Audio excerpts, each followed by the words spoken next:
Welcome to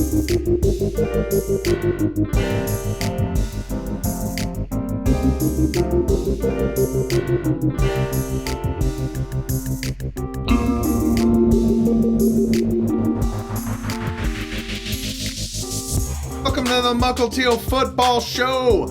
The season has kicked off, 2021. What an opener! What an opener.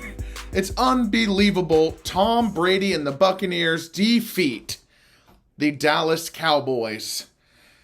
What if Joe Namath threw for 380 yards and 3 touchdowns in 1986? What if Terry Bradshaw threw for 380 yards in 1992? What if Joe Montana came in and threw 3 touchdowns opening day 1999 or Dan Marino 2004? That is what's happening. That is what happened. It's 2021. Tom Brady is still here. He's opening 2021 with a game-winning touchdown.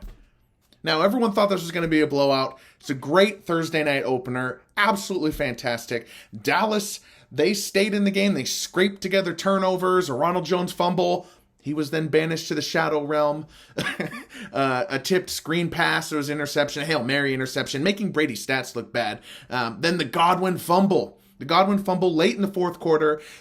The Buccaneers were driving. Brady was looking to close the game. And Godwin fighting for more. He fumbles into the end zone. Dallas, Dak, unbelievable tonight on that ankle. I don't know. Boy, modern medicine. That thing snapped in half 11 months ago. Dak drives him down on his way to 400 yards.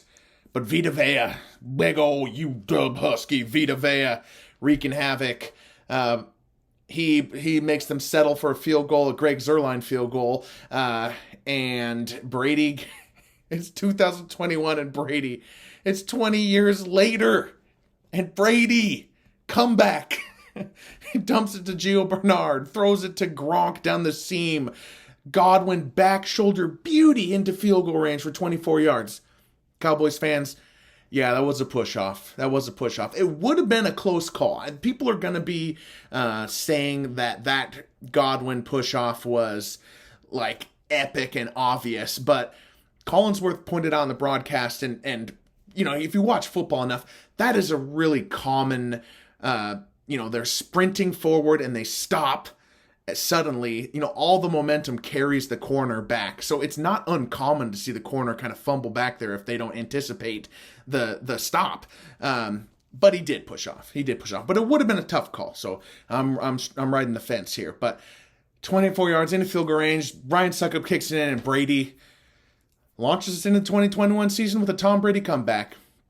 Time is a flat circle. 2 touchdowns to Gronk. Unbelievable. I feel bad for Dallas fans because everyone expected a blowout. The Bucs were favored by a 7.5, but to lose this way is no fun, especially since they had a few red zone opportunities that they lost, a few field goals and field goals that were missed. Greg Zuerlein. Can we talk about Greg Zuerlein for a moment?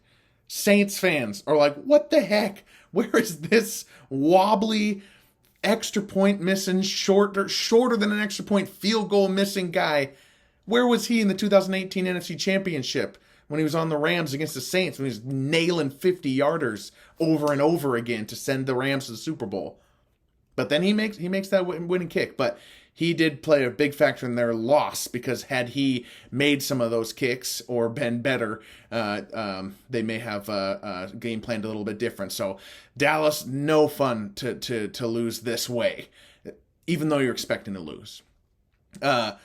Great game. Brady and Dak, they, at least for this first game in the NFL season, we're picking up right where we left off in 2020. We're talking passing yards. 403 yards for Dak. 380 yards for Tom Brady. Dallas didn't even try to run the ball. And when they did, it wasn't pretty. So anybody crying for them to run the ball, why don't you go watch those snaps and tell me why they should have done more. Just a great game. And God, it's nice to have fans. This felt like the first NFL game in 2 years. It was fun. It was nice. I loved having the fans. You hear the passion, the chant. There's a lot of Cowboys fans there. You could hear them whenever Amari Cooper caught the ball. There's a lot of Buccaneers fans celebrating their Super Bowl defense season starting here. This really did feel like the first football game in 2 years.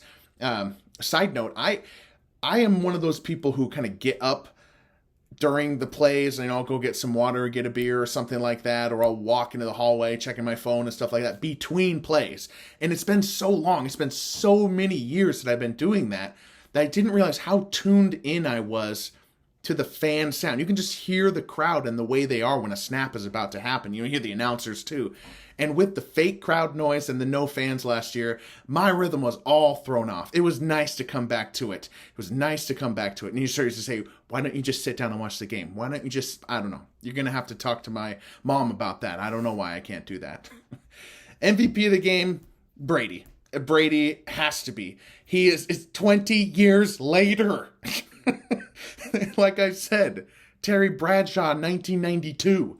Opening day, throwing 380 and 2 or 3, maybe not those numbers, but calibrated for the time. This is unbelievable.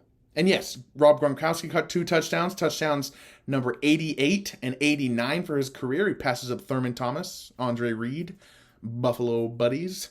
Now he's tied for 38th on the all-time leaderboard. And I love stuff like that. So, great game. Couple other notes from the Thursday night game. It was awesome. First of all, Al Michaels and Chris Collinsworth are the absolute best.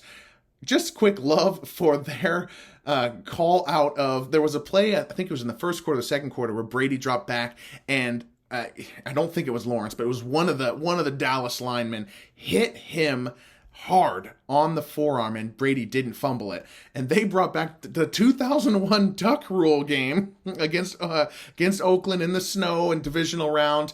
And Al Michaels says he only loses it when it's a good thing. Elite.